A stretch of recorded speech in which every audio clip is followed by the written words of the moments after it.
Bata, kailangan dito matalino ha. Opo. Sino ang pambansang bayani ng Pilipinas? Jose Rizal po. Ah, magaling. Kailan nadiskubre ang Pilipinas? March 15, 1586 po. O ito naman. Ilang isla ang meron sa Pilipinas? 7,641 po. May experience ka na ba sa trabahong ganito? Opo, dati pa po. Ah, magaling ka, matalino ka. Pasado ka na. Yes, maraming salamat po. Yes, pasado na ako, boy. Ikaw na daw. Boy, mahirap ba yung mga tanong? Hindi, boy, madali lang. Basta ito lang isasagot mo. Jose Rizal po. March 15, 1586 po. 7,641 po. Tapos, opo, dati pa po. Ayan lang, boy, pasado ka na. Sige, sige. Okay, sige, next. Madali lang pala tong interview na to eh. Anong pangalan mo, bata? Jose Rizal po. Kailan ka pinanganak? March 15, 1586 po. Kailan kayo magkakapatid? Bali, 7,641 po. Sira ulo ka ba? Opo, dati pa po. May mag-asawang Kuba. Oh, tapos? Nagkaroon silang dalawang anak.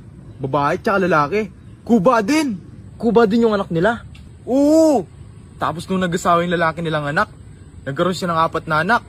Lahat yun Kuba. Lahat yung anak ng lalaki, Kuba. Oo, lahat yun Kuba. Tapos nung nag-asawa naman yung anak nilang babae, isa lang yung anak. Pero hindi na Kuba. Bakit? Ayun lang yung hindi Kuba. Oo, lahat sila Kuba. Pero yung anak ng babae, hindi Kuba. Bakit? Sinuwerte yung babae. Hindi. Sige, bakit? Kasi napangasawa ng babae, Reyes. Napangasawa ng babae, Reyes? Hindi na siya Kuba?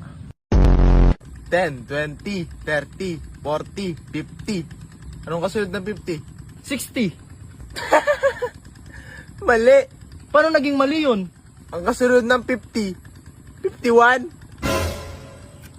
O ito, mas madali. Kotse, ibon, eroplano. Anong mataas sa tatlo? Kotse, ibon, eroplano? E di yung eroplano yung mataas. Mali na naman. Ha? Paano naman naging mali yun? Ang mataas sa tatlo, 4. Ang lakas ng bagyo dito, signal number 9. Ano ang babagyo? Kalapit lang yung bahay natin eh. Teka nga lang. Hindi mo na kami papasok, ma'am. Sobrang lakas talaga. Kumikidlat pa nga eh. Kala ko ba bumabagyo?